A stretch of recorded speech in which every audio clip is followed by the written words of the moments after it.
अस्सलामु अलैकुम वरहमतुल्लाहि वबरकातुह। अल्हम्दुलिल्लाह नहमदुहु व नस्तईनुहु व नस्तगफिरुह व नऊज़ु बिल्लाहि मिन शुरूरि अनफुसिना व मिन सय्यिआति अअमालिना। मन यहदिहिल्लाहु फला मुदिल्ल लहु व मन युद्लिल फला हादिय लहु व अशहदु अल्ला इलाहा इल्लल्लाहु वहदहु ला शरीक लहु व अशहदु अन्न मुहम्मदन अब्दुहु व रसूलुहु। या अय्युहल्लज़ीना आमनुत्तक़ुल्लाहा हक़्क़ तुक़ातिही वला तमूतुन्न इल्ला व अंतुम मुस्लिमून। या अय्युहन्नासुत्तक़ू रब्बकुमुल्लज़ी ख़लक़कुम मिन नफ़्सिन वाहिदह व ख़लक़ मिन्हा ज़ौजहा व बत्त मिन्हुमा रिजालन कसीरन व निसाअ वत्तक़ुल्लाहल्लज़ी तसाअलून बिही वल अरहाम इन्नल्लाहा काना अलैकुम रक़ीबा। या अय्युहल्लज़ीना आमनुत्तक़ुल्लाहा व क़ूलू क़ौलन सदीदा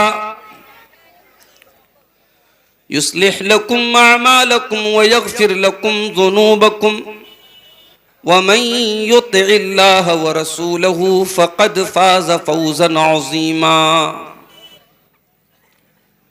अम्मा बअद फ़इन्न ख़ैरल हदीस किताबुल्लाह व ख़ैरल हदी हदी मुहम्मदिन सल्लल्लाहु अलैहि वसल्लम व शर्रल उमूरि मुहदसातुहा व कुल्ल मुहदसतिन बिदअह वकुल्ल बिदअतिन ज़लालह वकुल्ल ज़लालतिन फिन्नार। अऊज़ु बिल्लाहि मिनश शैतानिर रजीम। बिस्मिल्लाहिर रहमानिर रहीम। वलक़द ज़रअना लिजहन्नम कसीरम मिनल जिन्नि वल इंसि लहुम क़ुलूबुन ला यफ़क़हून बिहा वलहुम अअयुनुन ला युबसिरून बिहा वलहुम आज़ानुन ला यस्मऊन बिहा उलाइका कल अनआमि बल हुम अज़ल उलाइका हुमुल गाफ़िलून। सदर मोहतरम, उलमाए किराम, मोहतरम बुज़ुर्गों, नौजवान साथियों, माँओं और बहनों, प्यारे बच्चों, जामिया मोहम्मदिया खेदूपुरा के सालाना जलसे दस्तारबंदी में इससे पहले भी शामिल होने की सआदत नसीब हो चुकी है। मऊ में पिछले कुछ दिनों से खुले मैदान में बहुत कम ऐसा मौका नसीब हुआ है जब किसी दीनी प्रोग्राम में शामिल होने का मौका मिला हो। मैं समझता हूँ ये जामिया मोहम्मदिया खेदूपुरा के नाज़िम आला जनाब फैसल साहब की कोशिशों का नतीजा है और मऊ के प्रशासन की फैयाज़ी है कि उन्होंने आज के इस प्रोग्राम की परमिशन दी है और मुझे किसी पाबंदी के बग़ैर आपके सामने गुफ्तगू करने का आज मौका नसीब हो रहा है। मुझसे पहले आपने शेख शाहिद जमाल नदवी हफिज़हुल्लाह का बेहतरीन खिताब समाअत किया और उसके बाद अभी मुझसे पहले सिद्धार्थनगर की सरजमीन से आए हुए हमारे इंतहाई अजीज़ दोस्त शेख नियाज फैज़ी हफिज़हुल्लाह का खिताब भी आपने समाअत किया। मैं जिस मौजू पर कुछ बात आपके सामने करना चाहता हूं वो मौजू बहुत अहम है, लेकिन अफसोस की बात यह है कि उस मौजू पर हमारी तवज्जो बहुत कम है। अगर मैं आपसे पूछूं कि ये मदरसा या मऊ में जितने भी मदरसे हैं या हिंदुस्तान में जितने मदरसे हैं, मदारिसे इस्लामिया जहां कुरान और हदीस पढ़ाया जाता है, इन मदारिस का मकसद क्या है? ये मदरसे क्यों बने हैं? इन मदरसों का पर्पस क्या है? इनका उद्देश्य क्या है? इनका मकसद क्या है? शायर ने बड़ी प्यारी बात कही है, ये मदरसा है तेरा मैकदा नहीं साकी, यहां की खाक से इंसान बनाए जाते हैं। मदरसे से इंसान बनते हैं। सवाल यह पैदा हुआ कि क्या स्कूल में पढ़ने वाला इंसान नहीं बन रहा है? क्या कॉलेज में पढ़ने वाला इंसान नहीं बन रहा है? इंसान तो सब है। तो वो कौन सी खास बात है जो मदरसे में पढ़ाई जाती है, वो मैं आज आपको बताना चाहता हूं। एक होता है दिल और एक होता है शरीर और जिस्म। जिस्म की खूबसूरती पर तो बहुत मेहनत हो रही है, दिल पर कौन मेहनत कर रहा है? भाई आप हमारी खवातीन को देख ले, उनके मेकअप आइटम्स पर लाखों रुपए खर्च हो रहे हर महीने। पूरी एक इंडस्ट्री है मेकअप इंडस्ट्री। जो हमें शादीशुदा लोग हैं इस दर्द को झेले हुए हैं। कभी खवातीन अगर अपने ब्यूटी आइटम्स लेने चली जाएं तो कितने का बिल बनता है? ब्रांडेड ब्रांडेड जो उनके आइटम्स आते, अल्लाह की बनाए। भाई क्या मकसद है इसका? ये लिपस्टिक, ये मस्कारा, ये फेस क्रीम, ये फला पाउडर, ये अला, ये बला, क्या मकसद है इसका? चेहरे को खूबसूरत बनाना। नौजवान लड़कों की बात कीजिए आप,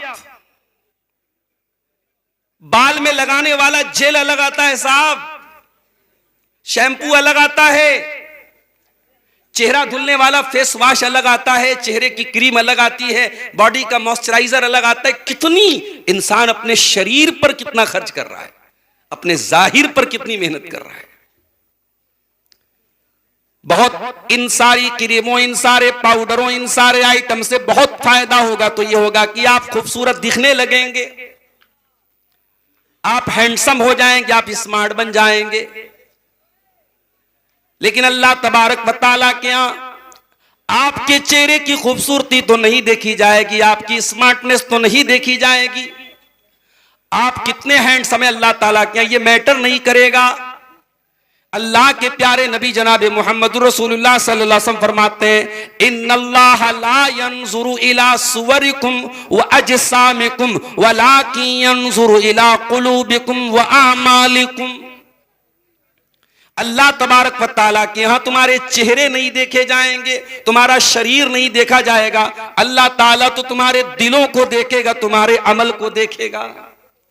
अल्लाह क्या तो दिल की वैल्यू है, दिल कैसा है आपका। कहीं ऐसा तो नहीं चेहरा बहुत गोरा चट्टा, बड़ा खूबसूरत, बड़ा मेकअप करके अपने आप को चमका लिया और सीने में जो दिल है वो दिल बड़ा गंदा और बड़ा गलीज है। कहीं ऐसा तो नहीं। अल्लाह के यहां दिल की अहमियत है। इसीलिए हजरत इब्राहीम अलैहिस्सलातु वस्सलाम अल्लाह की बारगाह में दुआ करते तो बड़ी प्यारी बात कहते हैं, वला तुखज़िनी यौम युबअसून यौम ला यनफ़उ मालुन वला बनून इल्ला मन अतल्लाह बिक़ल्बिन सलीम। आय अल्लाह, मुझे क़यामत के दिन तू जलील न करना, अच्छा, ये क्यों बोला? दुनिया में इंसान अगर जलील होता है, आज जलील है कल इज्जत पा जाएगा। कल के जलील आज बड़े मुअज्जज हैं, और आज के मुअज्जज क्या पता कल जलील हो जाएं, मगर कयामत के दिन जो रुस्वा हो गया, हाय उसकी बदनसीबी का क्या ठिकाना है।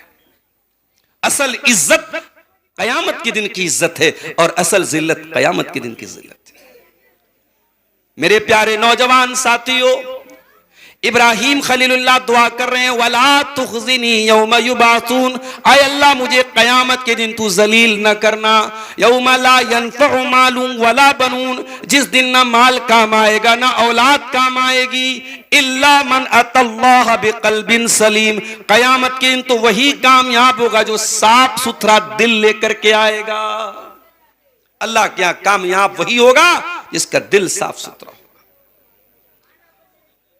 हम लोग तो अपने आप को अहले हदीस कहते हैं, कुरान और हदीस पर चलने का दावा हमारा है, और हमारी कोशिश भी है कि हम कुरान और हदीस ही पर जिंदगी के तमाम मामलात में चलें।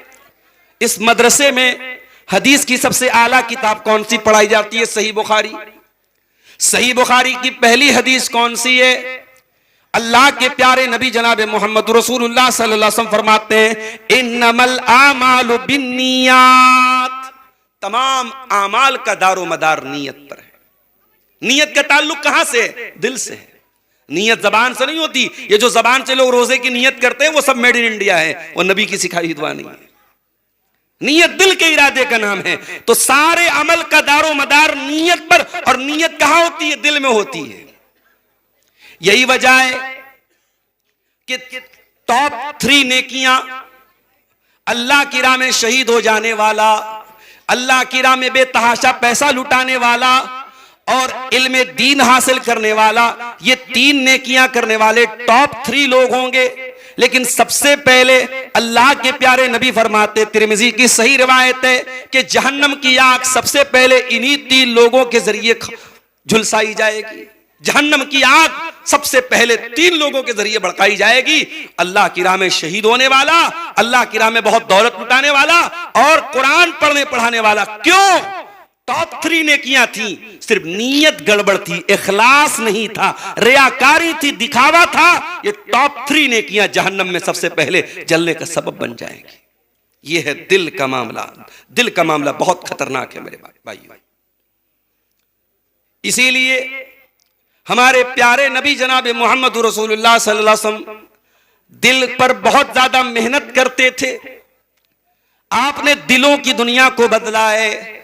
आपके सहाबा को देखो, आपके सहाबा को अपने जाहिर की, अपने जिस्म की, अपने शरीर की फिक्र नहीं, अपने दिल की फिक्र हुआ करती थी, अपने बातिन की फिक्र हुआ करती थी। हजरत बिलाल को देखो, वो कौन से बहुत खूबसूरत और हैंडसम थे, हबशा के रहने वाले थे, और जैसे तमाम हबशी काले होते वो भी काले थे। बिलाल काले थे, हमारी और आपकी डिक्शनरी के हिसाब से, हमारी और आपकी बोलचाल के हिसाब से वो खूबसूरत नहीं थे, मगर बिलाल के सीने में जो दिल था वो अल्लाह की तौहीद और अल्लाह की मोहब्बत से भरा हुआ था। बिलाल एक खूबसूरत दिल के मालिक थे, सहाबे किराम में खूबसूरत दिल के मालिक थे मेरे प्यारे साथियों।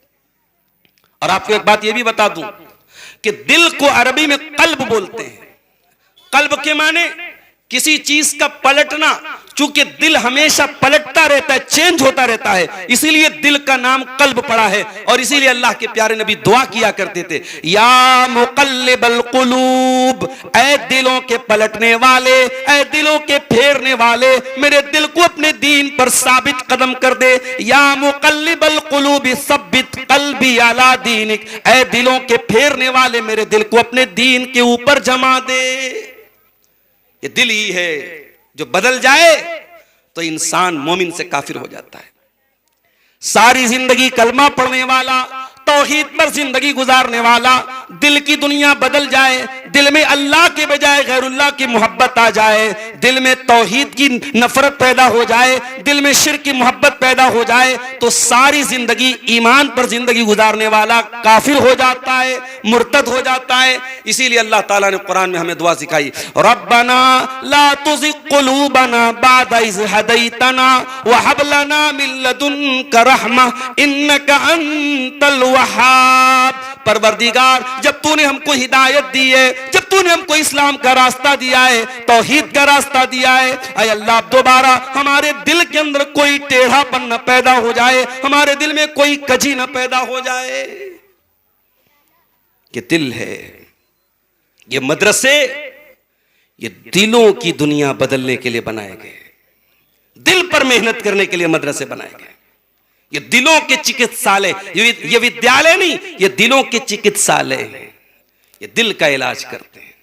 एक दिल का इलाज तो वो करता है कार्डियोलॉजिस्ट, दिल का डॉक्टर, वो जाहिरी तौर पर दिल का इलाज करता है, और दिल में हकीकत में ईमान को भरना, तौहीद को भरना, ये इन मदरसों का मकसद है। और यहां जो हमारे तलबा बैठे हैं, जो अब उलमा में जिनकी गिनती होगी, इनको भी मैं कहूंगा कि अल्लाह के वास्ते अपने दिल पर मेहनत करना, दिल पर मेहनत करना।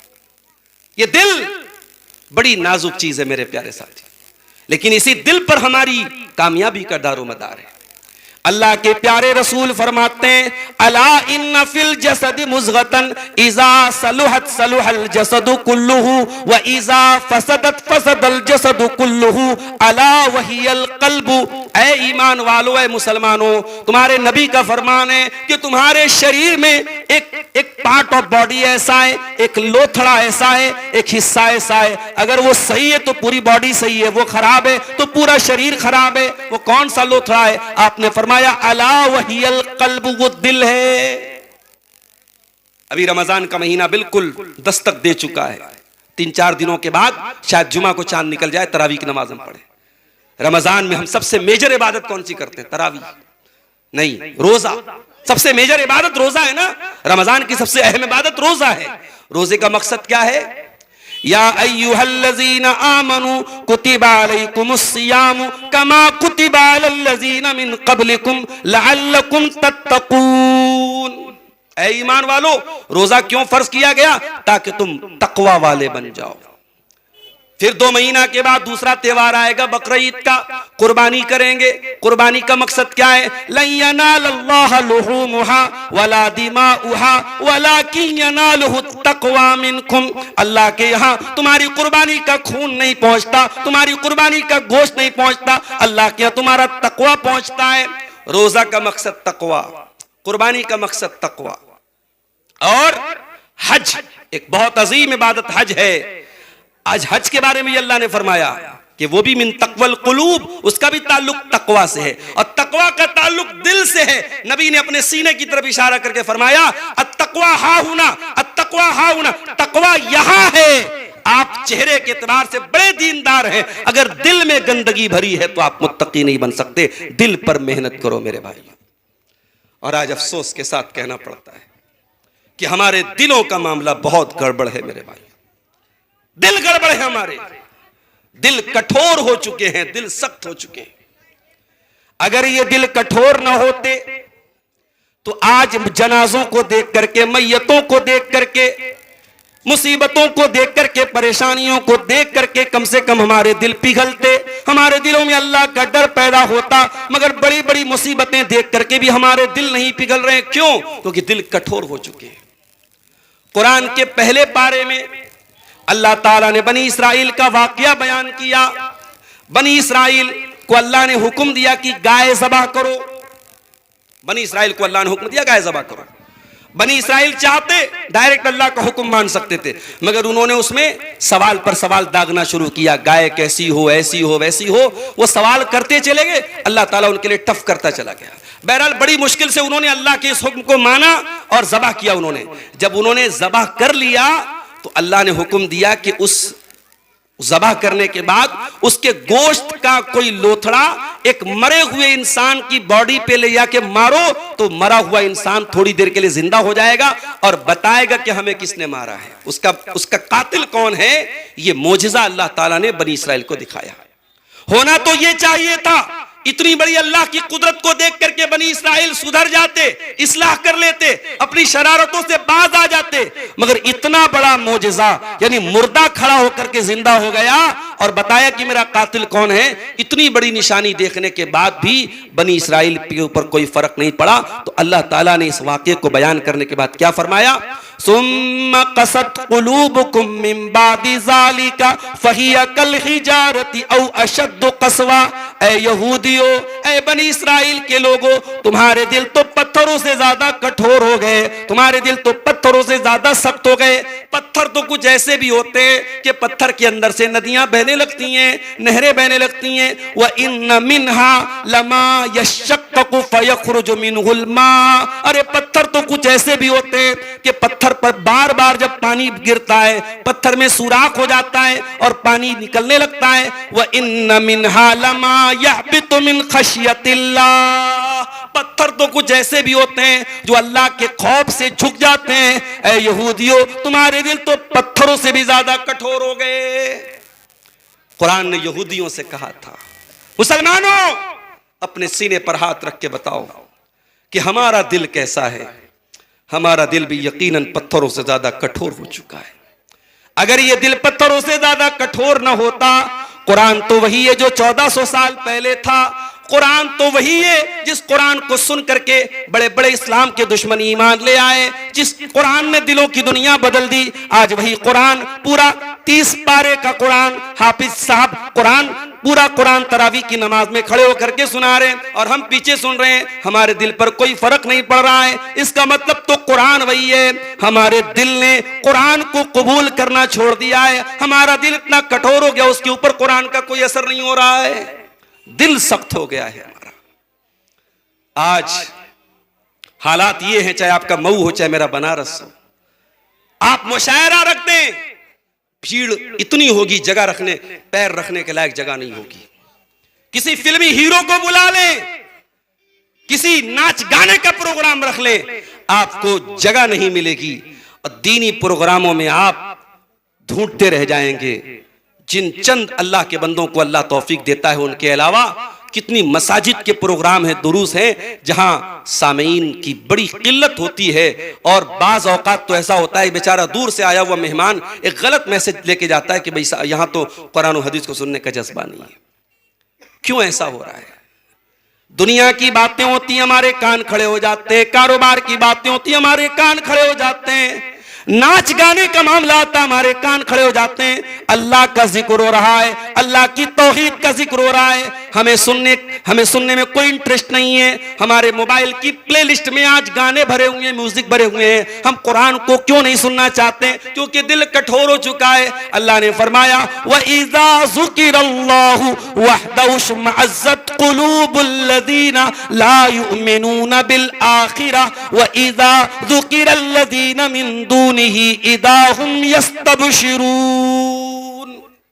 ये कठोर दिलों की निशानी है, ये आखिरत पर ईमान न रखने वालों की निशानी है कि जब अल्लाह का जिक्र होता है तो उनके दिल सिकुड़ने लगते हैं, और जब गैरुल्लाह की बातें होती हैं तो बड़े खुश होकर के बड़ी वाहवाही करते हैं और बड़े गौर से सुनते हैं।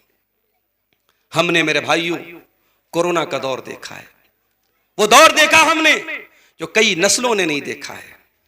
कोरोना का दौर हमने देखा जिसमें खाने काबा का तवाफ रुक गया, नमाज रुक गई, ईदैन की नमाजें घरों में पढ़ी गई, जुमा की नमाजें घरों में पढ़ी गई। लोग सब में खड़े हुए, एक दूसरे से दूर दूर खड़े हुए। बाप का जनाजा, बेटा बाप की लाश को छूने को तैयार नहीं। हुकूमत ने नारा लगाया, 2 गज दूरी, मास्क है जरूरी। ये तमाम चीजें हमने देखी है मेरे भाइयों। इतनी बड़ी मुसीबत तो शायद कई नस्लों ने न देखी हो। मगर क्या फर्क पड़ा? क्या हमारे ज़िना के अड्डों में कोई कमी आई? क्या हमारी चोरी बेईमानी में कोई कमी आई? क्या हमारी औरतों की बेपर्दगी में कोई कमी आई? क्या हमारे समाज की बेरारवी में कोई कमी नहीं आई? अल्लाह ताला ने कुरान में जिक्र किया कि पहले की उम्मतों पर हम जब मुसीबतें नाजिल करते थे तो क्यों नाजिल करते थे? वलक़द अरसलना इला उममिन मिन क़ब्लिका फ़अख़ज़नाहुम बिल बअसाई वज़्ज़र्राई लअल्लहुम यतज़र्रऊन। ऐ मेरे नबी, हम आपसे पहले की उम्मतों को हमने बहुत सारी मुसीबतों में डाला, आजमाइशों में डाला, परेशानियों में डाला, लअल्लहुम यतज़र्रऊन, ताकि वो अल्लाह के सामने गिड़गिड़ा जाएं, ताकि वो अल्लाह से तौबा कर ले, माफी मांग ले। फलौला इज़ जाअहुम बासुना तदर्रऊ वलाकिन क़सत क़ुलूबुहुम, लेकिन जब हमारा अजाब आया, मुसीबत आई, बीमारी आई, तो बजाय इसके कि वो अल्लाह के सामने झुक जाते, गिड़गिड़ाने लगते, उनका दिल तो और कठोर हो गया और सख्त हो गया। और ये बात याद रखो अजीज तलबा, जामिया मोहम्मदिया से फारिग होने वाले अजीज हमारे फारिगीन, आपको भी एक मैसेज देना चाहता हूं। दिल सख्त होगा तो जो कुरान आप यहां से पढ़ के जा रहे वो भी भूल जाएंगे, आप जो हदीसें आपने पढ़ी अपने असातिज़ा से वो भी भूल जाएंगे। अल्लाह कुरान में यहूदियों के बारे में कहता है, फबिमा नक़दिहिम मीसाक़हुम लअन्नाहुम वजअलना क़ुलूबहुम क़ासिया, इन यहूदियों ने अल्लाह से वादे करके वादे तोड़ दिए, हमने उनके ऊपर लानत की और हमने उनके दिलों को सख्त बना दिया। और आगे फरमाया कि इसी वजह से जो कुरान, जो अल्लाह की किताब उनको दी गई थी, नसू हज़्ज़म, उसका एक बड़ा हिस्सा उन्होंने भुला दिया, भूल गए, वो अल्लाह के जिक्र को भूल गए, अल्लाह की किताब को भूल गए। आज कितने कुरान के हाफिज हैं, कल तक रमजान में तरावी पढ़ाते थे, आज वो अय्याशियां कर रहे हैं, आज वो शराबे पी रहे हैं, आज उनके चेहरों पर दाढ़ी नहीं, उनके चेहरों पर शरीयत की निशानी नहीं, उनकी जिंदगी में दीन नहीं। आज कितने आलिम हैं, कितने कुरान के हाफिज हैं, उनकी जिंदगी में दीन की कोई रमक नहीं। क्यों? सब भुला बैठे, अल्लाह के दीन का जो नूर था, अल्लाह के दीन के इल्म का जो नूर था, सब भुला बैठे। क्यों? क्योंकि ये बदल गया, दिल बदल गया, दिल सख्त हो गया।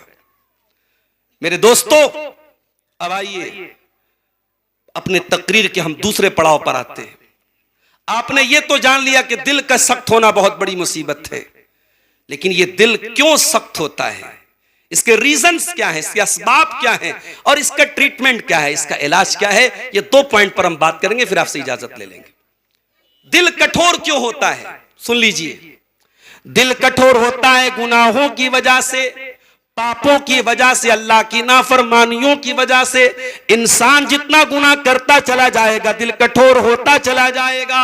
अल्लाह के प्यारे नबी फरमाते हैं, तिरमिज़ी की सही रिवायत है, कि जब बंदा कोई खता करता है, कोई गलती करता है, नुक़ितत फ़ी क़ल्बिही नुक़ततुन सौदा, उसके दिल पर एक काले रंग का नुक्ता डाल दिया जाता है। फ़इन ताबा, अगर बंदा तौबा कर लेता है, वस्तग़फ़रा, अल्लाह से माफी मांग लेता है, उसके दिल का वो धब्बा मिटा दिया जाता है। व इन आदा, लेकिन अगर बंदा दोबारा फिर गुनाह करता है, फिर उसके दिल पे वो काले धब्बे फिर से डाल दिए जाते हैं। और जब बहुत ज्यादा गुनाह करने लगता है, हत्ता तालु क़ल्बहू, यहां तक के वो काले रंग के धब्बे उसके दिल पर छा जाते हैं, उसका पूरा दिल काला हो जाता है। और जब दिल काला हो जाता है, अल्लाह के प्यारे नबी फरमाते हैं, फिर इंसान के दिल की वही हालत हो जाती है जो अल्लाह ने कुरान में बयान की। कहां बयान की? कुरान के 30वें पारे में, कल्ला बल राना अला कुलूबिहिम मा कानू यक्सिबून, तुम्हारे गुनाहों की वजह से तुम्हारे दिलों पर पर्दा छा गया, तुम्हारे दिलों पर गिलाब चढ़ गया, तुम्हारे दिलों पर परत चढ़ गई। यानी अगर हम गुनाह पर गुनाह करेंगे तो गुनाहों की एक लेयर, एक परत हमारे दिल पर चढ़ जाएगी, फिर कुरान हमारे दिलों पर असर नहीं करेगा, फिर हदीस हमारे दिलों पर असर नहीं करेगी। हर जुमा में खुतबा सुन रहे हैं, हर तकरीर में शामिल हो रहे हैं, यूट्यूब पर उलमा के बयानात सुन रहे हैं, क्यों नहीं असर हो रहा है? क्योंकि दिल पर गुनाहों की परत चढ़ गई है मेरे प्यारे साथी। तो गुनाहों की वजह से दिल सख्त होते हैं।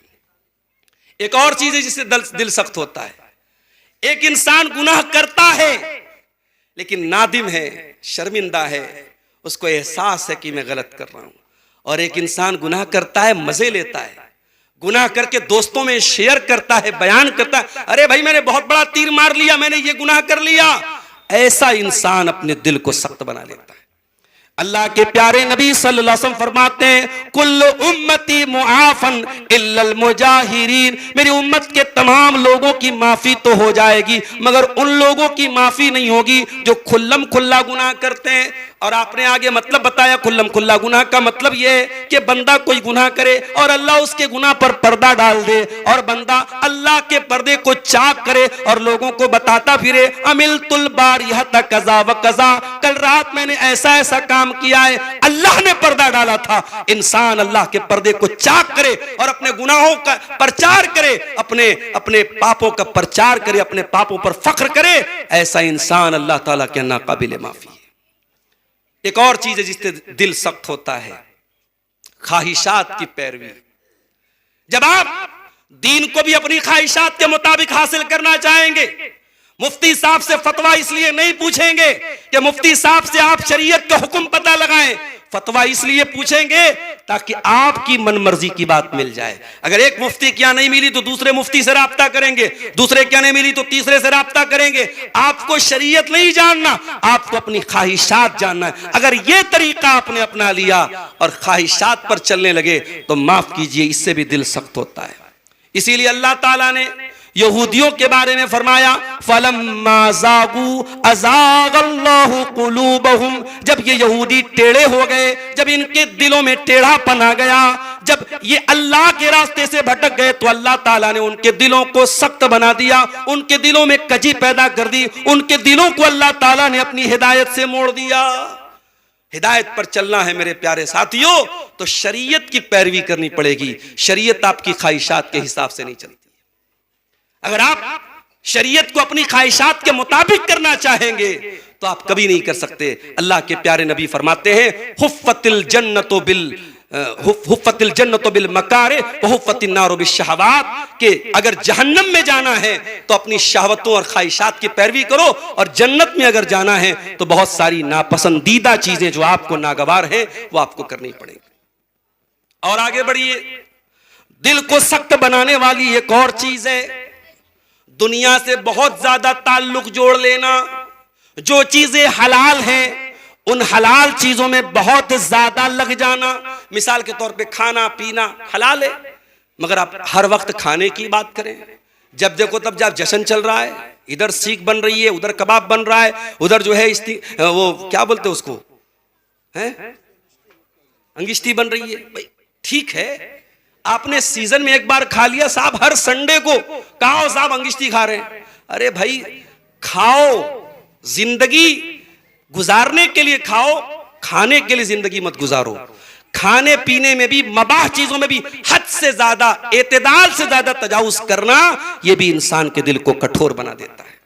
हजरत अब्दुर्रहमान बिन औफ को देखो, रमजान का महीना है, दस्तरखान लगा हुआ है, तरह तरह की खाने पीने की चीजें उनके सामने रखी हुई हैं, इफ्तार का टाइम करीब है, हजरत अब्दुर्रहमान बिन औफ के सामने दस्तरखान लगा हुआ है, मगर उन्होंने तसव्वुर की निगाहों से, उन्होंने अपनी सोच के जरिए सोचा कि वो जिंदगी में वो दिन भी आया था ग़ज़वे उहद में, जब मुसअब बिन उमैर शहीद हुए थे, और जब वो शहीद हुए थे उनके कफन का कपड़ा भी इतना नहीं था, उनके पूरे बदन को उस कफन के कपड़े में ढांप दिया जाता, सर ढांका जाता तो पैर खुल जाता, पैर ढांका जाता तो सर खुल जाता। बड़ी मुश्किल से, चूंकि मुसअब बिन उमैर बड़े लंबे तड़ंगे बॉडी बिल्डर आदमी थे, लंबे जिस्म के मालिक थे, उनके सर को ढांपा गया और पैर पर इज़खिर घास डाल करके उनको दफनाया गया।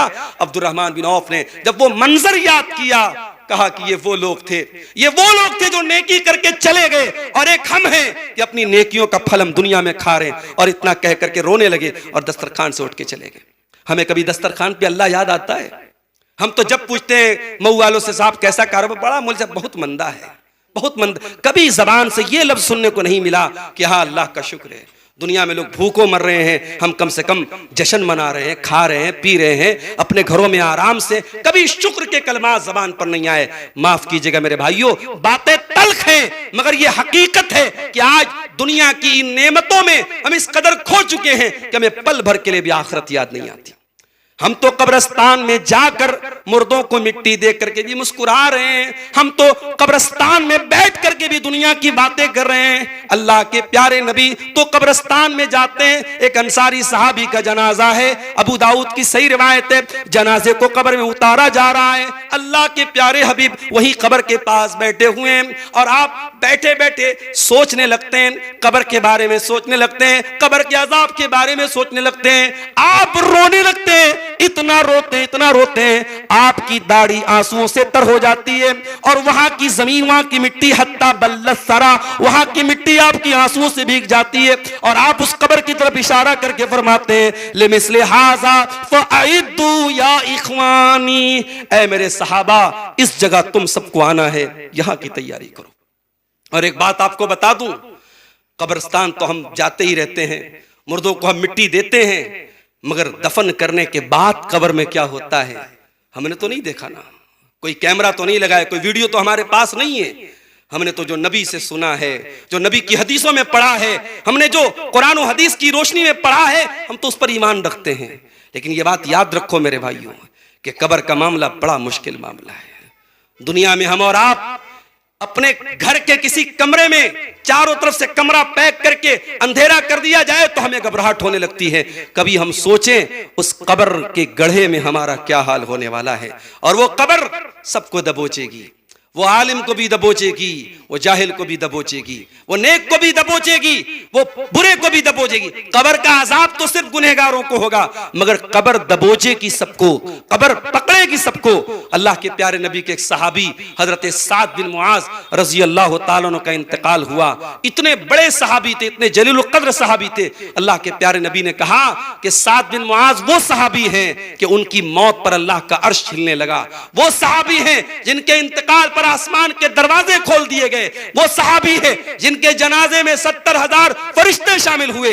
लेकिन जब साद बिन मुआज को कब्र में उतारा गया, अल्लाह के नबी का चेहरा पीला पड़ गया, आपका चेहरा बदल गया और आपने 3 मरतबा सुभान अल्लाह कहा, 3 मरतबा अल्लाहु अकबर कहा और आपने कहा तज़ायक़ा अला साहिबिकुम अल क़ब्र, तुम्हारे इस साथी की कब्र इनके ऊपर तंग हो गई। इनकी कब्र ने भी इनको पकड़ लिया, इनकी कब्र ने भी इनको पल भर के लिए दबोच लिया। इन्ना लिल क़ब्रि ज़क़तन लौ नजा मिन्हु अहदुन लनजा साद बिन मुआज। ऐ मेरे सहाबा कान खोल करके सुन लो, कब्र सबको दबोचेगी, कब्र सबको पकड़ेगी। अगर कब्र के दबोचने से कोई बच सकता था तो साद बिन मुआज बच जाता, मगर साद बिन मुआज भी नहीं बच पाए, उनको भी कब्र ने दबोचा। मेरे प्यारे साथियों, हम जैसे गुनहगारों को हम तो सर से पैर तक गुनाहों में लथपथ हैं, हमारा क्या हाल होगा। मेरे प्यारे साथियों, हम दुनिया की रंगीनियों में इतना न खो जाएं कि हम कब्र को भूल जाएं, आखिरत को भूल जाएं। ये बात याद रखिए, दुनिया से हद से ज्यादा ताल्लुक रखेंगे तो दिल कठोर हो जाएगा। और आगे बढ़िए, एक और चीज है जिससे दिल कठोर होता है, और वो क्या है? वो चीज है बहुत ज्यादा हंसी मजाक करना। जब देखो तब चुटकुलेबाजी हो रही, जब देखो तब हंसी मजाक हो रहा है। अल्लाह के प्यारे नबी ने फरमाया वला तुक्सिरि ज़िहका फ़इन्न कसरत ज़िहक तुमीतुल क़ल्ब, बहुत ज्यादा हंसा न करो। कभी कभार आदमी कोई हंसी मजाक की बात हो गई, लेकिन अगर हंसना और हंसी मजाक करना और चुटकुलेबाजी करना ये जिंदगी का शेवा है तो बदल दीजिए। बहुत ज्यादा हंसने से दिल मुर्दा हो जाता है। ये मैं नहीं कह रहा हूं, ये जनाब मोहम्मद रसूलुल्लाह सल्लल्लाहु अलैहि वसल्लम फरमा रहे हैं। इसी तरीके से एक और चीज है जो दिल को सख्त बना देती है मेरे प्यारे साथियों, और हमारे मदरसे के बच्चों से ज्यादा उसको कौन समझेगा। उसको शरीयत में गफलत कहा गया है। गफलत किसको बोलते हैं? गफलत का मतलब यह है कि कल सुबह आपका इम्तिहान है और आपको मालूम है कि इस इम्तिहान में अगर मैं फेल हो गया तो मेरा साल बर्बाद, मेरी जिंदगी बर्बाद, और आप आराम से खर्राटे मार के सोते रहें चाहे आप सुबह फेल हो जाएं। इसका नाम गफलत है, और यह गफलत भी इंसान के दिल को सख्त बना देती है। हम जानते हैं हम सबको मरना है और मरते ही कब्र में चले जाना है, अल्लाह को हिसाब देना है, और वो मौत कब आएगी हम नहीं जानते। हो सकता है कि आज की रात हमारी जिंदगी की आखिरी रात हो जाए, फिर भी हम मौत से गाफिल हैं, फिर भी अपने अंजाम से गाफिल हैं। ये गफलत बहुत बड़ी बीमारी है मेरे प्यारे भाइयों। इसीलिए अल्लाह ताला कुरान में कहता है वलक़द ज़रअना ली जहन्नम कसीरम मिनल जिन्नि वल इंसी, मैंने बहुत सारे जिन्नात को और बहुत सारे इंसानों को जहन्नम के लिए तैयार करके रखा है। लहुम लहुम कुलूबुल ला यफ़क़हून बिहा, उनके पास दिल तो है मगर वो सोचो विचार नहीं करते। व लहुम आयुनुल ला युबसिरून बिहा, उनके पास आंखें तो हैं मगर वो इबरत की नजर से कोई चीज नहीं देखते। व लहुम आज़ानुल ला यस्मऊन बिहा, उनके पास कान तो है मगर वो हक बात को सुनने को तैयार नहीं है। उलाइका कल अनआमी बल हुम अदल, अल्लाह ने फरमाया कि जब कान भी है, आंख भी है, दिल भी है मगर ना दिल का सही इस्तेमाल, ना आंखों का सही इस्तेमाल, ना कानों का सही इस्तेमाल, तो ऐसे लोग जानवर हैं, बल्कि जानवर से भी बदतर हैं। हमारी नौजवान नस्ल को देख लीजिए मेरे साथी, यही मऊ की सरजमीन है। 10 साल पहले की सूरत हाल देखिए और आज की सूरत हाल देखिए और अपने तसव्वुर की निगाहों से सोचिए कि 10 साल बाद क्या होने वाला है। हमारी नौजवान नस्ल कहां है? उसकी जिंदगी का मकसद क्या है? खाओ, कमाओ, एंजॉय करो, बस। खाना, कमाना, एंजॉय करना ये मोमिन का मकसद नहीं है मेरे प्यारे साथियों। ये गफलत है, ये अपने जिंदगी के मकसद से गफलत है कि हमने खाने, कमाने और एंजॉय करने को जिंदगी का मकसद बना के रखा है। मेरे भाइयों, जिंदगी का एक ही मकसद है, एक मोमिन की जिंदगी का एक ही मकसद है, अल्लाह को कैसे राजी किया जाए। कुल इन्ना सलाती व नुसुकी व महयाया व ममाती लिल्लाहि रब्बिल आलमीन, ऐ नबी आप कह दीजिए मेरी नमाज, मेरी कुर्बानी, मेरा जीना, मेरा मरना सब अल्लाह रब्बुल आलमीन के लिए है। अब आइए तकरीर के आखिरी पॉइंट पर हम बढ़ते हैं। दिल की सख्ती का सबब आपने पता लगा लिया, इलाज क्या है, दिल की सख्ती को दूर कैसे किया जाए, यह सबसे अहम पॉइंट है। इसको सुन करके कुछ लेकर के यहां से जाइए। अगर दिल की सख्ती को दूर करना है तो पहला काम हमें क्या करना पड़ेगा? दिल को नरम करना पड़ेगा। किससे नरम होगा ये? अल्लाह के जिक्र से नरम होगा। दिल को सुकून पहुंचाओ अल्लाह के जिक्र से। अला बिज़िक्रिल्लाहि तत्मइन्नुल कुलूब, ओ लोगों तुम्हारे दिलों को अल्लाह ताला के जिक्र से ही सुकून मिल सकता है। म्यूजिक से अगर आपके दिल को सुकून मिल रहा है तो समझ जाओ कि दिल मुर्दा हो चुका है। आप अपने दिल की जनाजे की नमाज पढ़ लो, दिल मुर्दा हो चुका है। दिल जिंदा होता तो दिल को अल्लाह के जिक्र से सुकून मिलता। वल्लाह बता रहा हूं मेरे नौजवानों, किसी अच्छे कारी की आवाज में आज भी कुरान की तिलावत जरा यूट्यूब पे लगा के देखो, जरा अपने ईयरफोन में और अपने ईयरपॉड में जरा किसी अच्छे कारी की तिलावत की आवाज लगाओ। मैं दावे के साथ कहता हूं, आपको अरबी जबान नहीं आती, आप कुरान का माना और मतलब नहीं जानते, फिर भी थोड़ी देर तक कुरान आप सुनो, आपको अपने रोंगटे खड़े होते हुए महसूस होंगे, अपने दिल की दुनिया बदलती हुई महसूस होगी।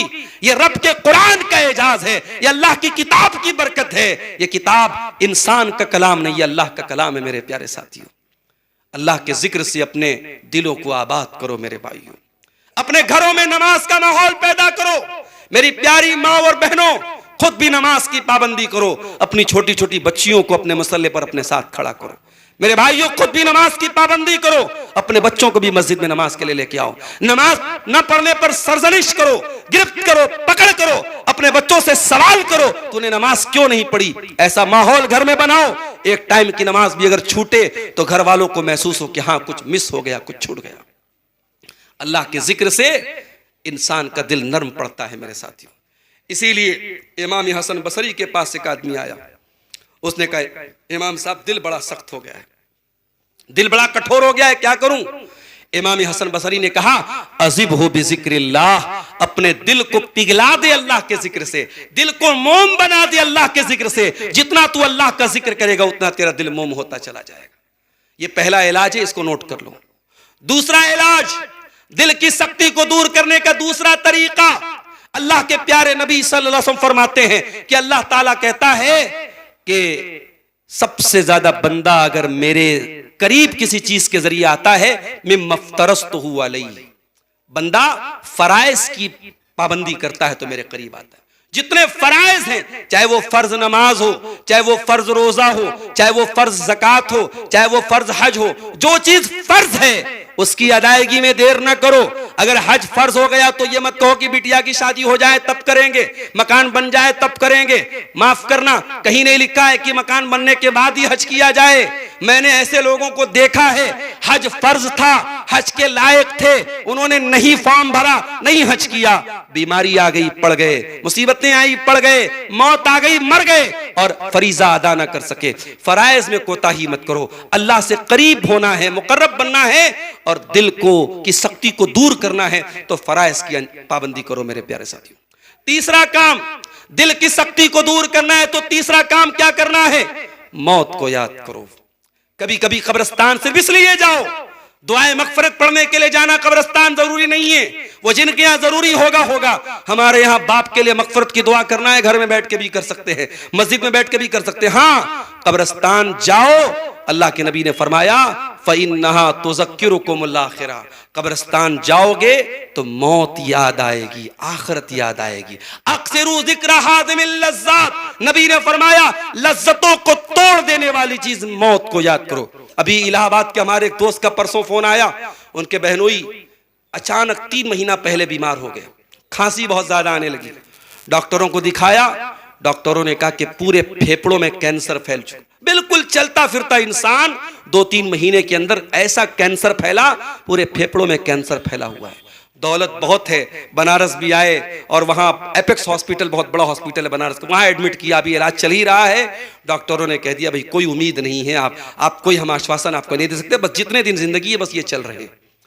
दौलत पर दौलत इंसान खर्च कर रहा है मगर मौत का उसके पास कोई इलाज नहीं। ये मौत हमें बताती है हम कितने बेबस हैं मेरे प्यारे साथियों। इतनी दौलत के बावजूद, इतनी तरक्की के बावजूद और टेक्नोलॉजी के इतना डेवलप्ड होने के बावजूद आज मेडिकल साइंस के पास मौत का कोई इलाज नहीं है। एक वक्त ऐसा आता है जब डॉक्टर भी कह देता है नहीं साहब, इनको दवा की नहीं दुआ की जरूरत है। एक वक्त ऐसा आता है जब सब हाथ खड़े कर देते, नहीं हमारे पास इनका कोई इलाज नहीं है। मेरे भाइयों, उस मौत को याद करो।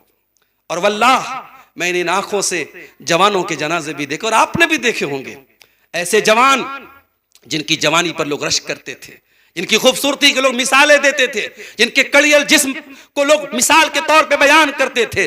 उनकी खूबसूरती, उनके बदन की ताकत, उनकी जवानी, ये खाक सबको निगल गई। मेरे प्यारे साथियों, इस कब्रिस्तान में हम सबको जाना है। इस कब्रिस्तान में जाया करो और देखा करो इसी मऊ के बड़े बड़े अपने जमाने के तुर्रम खां और बड़े बड़े तीसमार खां आज उस कब्रिस्तान में पड़े हुए हैं। जिनकी ताकत का उरूज था, जिनकी दौलत का उरूज था, जिनके नाम सुन के लोग कांपा करते थे, आज वो मनो मिट्टी के नीचे दफन हैं और अल्लाह के सामने पेश हो रहे हैं। मेरे अजीजों, मौत को याद करो, इससे भी आपका दिल इंशाअल्लाह नर्म पड़ेगा और दिल की सख्ती दूर होगी। दिल की सख्ती को अगर दूर करना है, एक और तरीका आपको बता रहा हूं। कुरान करीम अल्लाह की किताब हम सबके घर में मौजूद है, हम उसका बहुत एहतराम करते हैं, इतना एहतराम करते हैं अलमारी पर से कुरान गिर जाए तो मौली साहब से मसला पूछते, मौली साहब कुरान गिर गया अलमारी पर से, क्या करें, क्या कफ्फारा देना? अरे कुरान अलमारी पर से गिरा तो तू कफ्फारा पूछ रहा है? कुरान तेरी नजरों से कब का गिर गया, कुरान तेरे दिल से कब का उतर गया, तूने उसका कफ्फारा नहीं पूछा मौलवी साहब से। तू आखिरी बार बता, ए व्हाट्सएप हर मिनट पे खोलने वाले, ए मोबाइल को हर मिनट छूने वाले, ए इंस्टाग्राम पर अपनी पोस्टों पर लाइक देखने वाले, ए फेसबुक पर अपनी पोस्टों का जायजा लेने वाले, तू बता आखिरी बार तूने कुरान को कब पढ़ा था, आखिरी बार तूने कुरान की तिलावत कब की थी, आखिरी बार तूने मुसहफ को कब छुआ था? मेरे भाइयों, क्या कयामत के दिन रसूल शिकायत नहीं करेंगे अल्लाह की बारगाह में? आज कोई हमारे मोहल्ले का आदमी हमारे खिलाफ थाने पे शिकायत कर दे, हम कांप जाते हैं, पुलिस को जवाब देना पड़ेगा, प्रशासन को जवाब देना पड़ेगा। अल्लाह की अदालत होगी और हमारे खिलाफ शिकायत करने वाले, हमारे खिलाफ कंप्लेंट करने वाले कौन होंगे? जनाब मोहम्मद रसूलुल्लाह सल्लल्लाहु अलैहि वसल्लम। और क्या कहेंगे? वक़ाल रसूल या रब्बे इन कौमी इत्तखज़ू हाज़ल कुरआन महजूरा। ऐ अल्लाह, मेरी उम्मत ने कुरान को छोड़ दिया था, मेरी उम्मत ने कुरान को तर्क कर दिया था, कुरान को दम करने की किताब बना दिया, कुरान को फूंक मारने की किताब बना दिया, कुरान को तबर्रुक की किताब बना दिया। नहीं मेरे भाई, कुरान तदब्बुर की किताब है, कुरान गौर की किताब है। आओ खेदूपुरा के जलसे से ये पैगाम लेके जाओ, आने वाले रमजान में एक ही सफा सही, एक ही रुकू सही, इंशाअल्लाह हम हर दिन एक सपा सही, एक आयत सही, जितना मुमकिन होगा हम कुरान को तर्जमे के साथ पढ़ेंगे और समझने की कोशिश करेंगे इंशाअल्लाह। मेरे भाइयों, तदब्बुर, कुरान का असल मकसद तदब्बुर और गौर व फिक्र है। कुरान अल्लाह का मैसेज है। हमारा कोई अजीज हमें मैसेज भेजे और हम जानबूझ करके उसके मैसेज को नजरअंदाज कर दें, हमें कितना बुरा लगेगा। कुरान अल्लाह का मैसेज है और हम नजरअंदाज करते हैं, हमें अल्लाह को हिसाब देना पड़ेगा। तो कुरान से अपना ताल्लुक मजबूत कर लो। कुरान एक डाकू था, डाका नाटा था। दूर कोई अल्लाह का बंदा अपने घर में बैठ के कुरान पढ़ रहा था और इत्तेफाक से सूरह हदीद की आयत नंबर 16 पढ़ रहा था। अलम यानि लिल्लदीना आमनू अन तख्शा कुलूबुहुम लिज़िक्रिल्लाह, क्या ईमान वालों के लिए अभी वो समय नहीं आया कि अल्लाह का कलाम सुन करके उनके दिल पिघल जाए। वो डाका डालने वाला डाकू, वो चोरी करने वाला चोर, उसके कान में कुरान की आयत पड़ती है, वो कहता है अल्लाह मैं चोरी करने के लिए यहाँ आया हूँ, मैं डाका डालने के लिए आया हूँ, और वहां तेरा बंदा कुरान पढ़ के मुझको दावत दे रहा है कि ऐ ईमान वालों, क्या अभी वो समय नहीं आया कि अल्लाह का कलाम सुन करके तुम्हारे दिल पिघल जाएं। ऐ अल्लाह, आज वो वक्त आ चुका है। ऐ अल्लाह, आज से मैं वादा करता हूं मैं चोरी करना छोड़ दूंगा, मैं डाका डालना छोड़ दूंगा। वो चोर, वो डाकू वहां से निकलता है। एक जगह बहुत सारे लोग इकट्ठा थे, वहां जाके वो भी खड़ा हो जाता है। वहां लोग आपस में बातें कर रहे हैं, कोई कहता यहां से चलना चाहिए, कोई कहता यहां से रुक जाना चाहिए, कुछ लोग कहते यही रात में आराम करो। यहां बहुत बड़ा डाकू है, फुज़ैल इब्न अयाज़ नाम का एक डाकू है जो डाका डालता है, जो लोगों का माल लूट लेता है। यहां रात में आराम करो, हम सुबह निकलेंगे, हम इतना बड़ा रिस्क नहीं ले सकते। मेरे प्यारे साथियों, ये बातें उस डाकू के कानों में पड़ी। उसने कहा अल्लाह, तेरी मखलूक मुझसे डर रही है, तेरे बंदे मुझसे डरते हैं। ऐ अल्लाह, इतना अगर तुझसे डरते तो शायद कामयाब हो जाते। ऐ अल्लाह, मैं वादा करता हूं, मैं सच्ची तौबा कर रहा हूं और आज के बाद सारी जिंदगी तेरे घर के पास गुजारूंगा, मैं बैतुल्लाह के करीब रहूंगा, मैं बैतुल्लाह का पड़ोसी बन जाऊंगा, मैं खाने काबा को लाजिम पकड़ लूंगा। और फुज़ैल इब्न अयाज़ वहां से चल के मक्का आते हैं और सारी जिंदगी अपने आप को खाने काबा के साथ खास कर लेते हैं और दुनिया उनको इमाम फुज़ैल इब्न अयाज़ के नाम से जानती है, जो अपने दौर के बहुत बड़े आलिम, जाहिद और अल्लाह वाले थे। मेरे प्यारे साथियों, यही कुरान सुन करके फुज़ैल इब्न अयाज़ के दिल की दुनिया बदल गई। ये कुरान हमारे दिल की दुनिया भी बदल सकता है, शर्त यह है कि हम इस कुरान से अपना ताल्लुक मजबूत कर लें। एक और चीज है जो हमारे दिलों की सख्ती को दूर कर सकती है, और वो इस तरीके के प्रोग्राम हैं। माफ कीजिएगा, आज हमारी हाजिरी इस तरीके के प्रोग्रामों में कम होने लगी है। और क्यों कम हो रही है? मौलवी साहब, हम तो मोबाइल पे सुन लेते हैं, यूट्यूब पे देख लेते हैं, लाइव सुन लेते हैं। वल्लाह, इस तरीके की मजालिस में हाजिरी की जो बरकत है वो मोबाइल पर सुनने से नसीब नहीं होगी। मोबाइल पर आप सुन रहे हैं, पता लगा तब से ऐड आ गया। अब तो यूट्यूबर लोग बेचारे तकरीर से ज्यादा तो ऐड आता है उसके ऊपर। तकरीर, कुरान पढ़ा जा रहा, ऐड क्या आ रहा है? नाच गाने का ऐड आ रहा है। इस पर भी हमारे यूट्यूबरों को ध्यान देने की जरूरत है कि आप अगर ऐड उसमें आ रहा है और आप उसको जानबूझ करके ऐड शामिल कर रहे हैं और वो ऐड नाजेबा है, तो उसका जिम्मेदार कौन होगा? तो आप मोबाइल पर अगर तकरीरें सुन या बयानात सुन तो वो कैफियत पैदा नहीं हो सकती है। मैं एक वाकया आपको सुनाना चाहता हूं। हमारे फैसल भाई ने 11 बजे तक का वक्त दिया था, उतना लंबा तो नहीं बोलूंगा, 5 मिनट और आपके सामने गुफ्तगू करके बात खत्म करूंगा।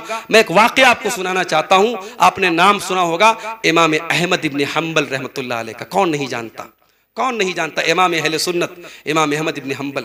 वो इमाम जिनको 3 बादशाहों ने अपने दौर में कोड़े मरवाए थे। 3 बादशाहों ने उनकी पीठ पर कोड़े बरसाए थे। क्यों? क्या अहमद इब्न हंबल ने नऊजुबिल्लाह चोरी की थी? क्या किसी का हक मारा था? किसी की जमीन हथियाई थी? नहीं।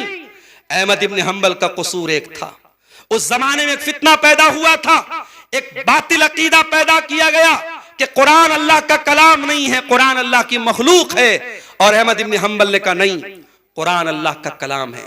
सोचो तो एक कोई बहुत बड़ा, हमारे और आपके हिसाब से सोचो बहुत बड़ी बात नहीं थी, मगर मसला अकीदे का था। अहमद इब्न हंबल भिड़ गए कि नहीं, इस गलत अकीदे पर मैं हाँ नहीं मिला सकता। 3 बादशाहों ने उनकी पीठ पर कोड़े बरसाए, और ऐसे कोड़े बरसाए कि लिखने वालों ने लिखा है कि हाथी पर बरसाए जाते तो हाथी पागल हो जाता।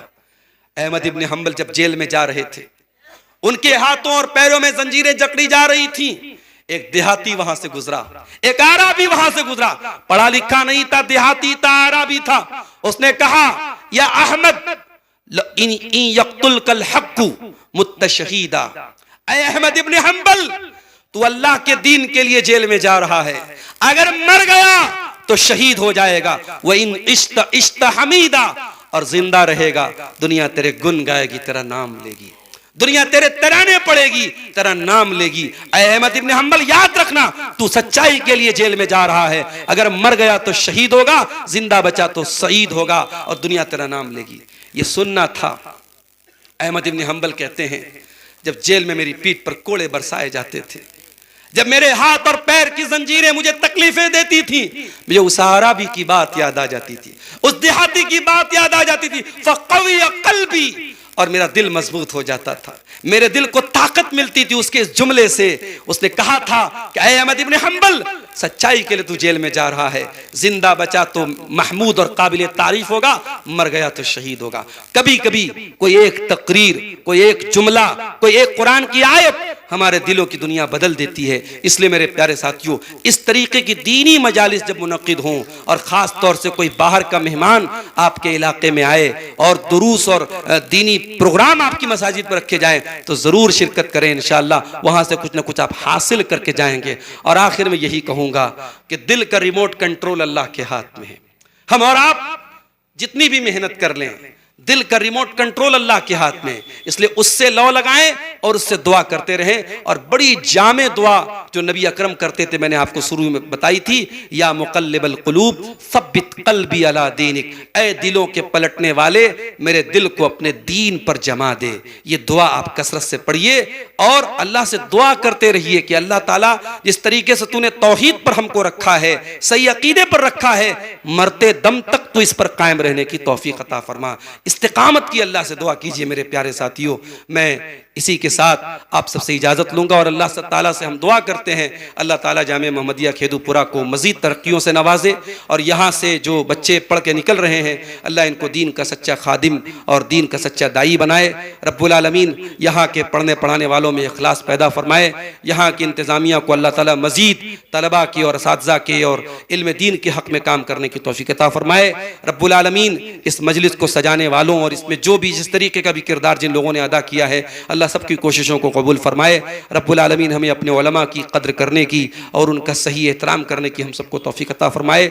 रब्बुल आलमीन हमें इल्म पर अमल करने की भी तौफीक अता फरमाए। जो हमें बीमार हैं, अल्लाह उनको शिफाए कामिला अजला अता फरमाए। जो रोजी रोटी से परेशान हैं, अल्लाह उनके कारोबार में बरकत नसीब फरमाए। अल्लाह इस शहर मऊ की हिफाजत फरमाए। रब्बुल आलमीन यहाँ की तमाम मसाजिद की और यहाँ के तमाम दीनी इदारों की और यहाँ हमारे इस्लामी वजूद की हम सबको हिफाजत करने की तौफीक अता फरमाए। अल्लाह जालिमों के जुल्म से, शरीरों के शर से हम सब की हिफाजत फरमाए। अल्लाह जब तक दुनिया में जिंदा रखे, इस्लाम पर जिंदा रखे और हम सब का खात्मा ईमान पर हो।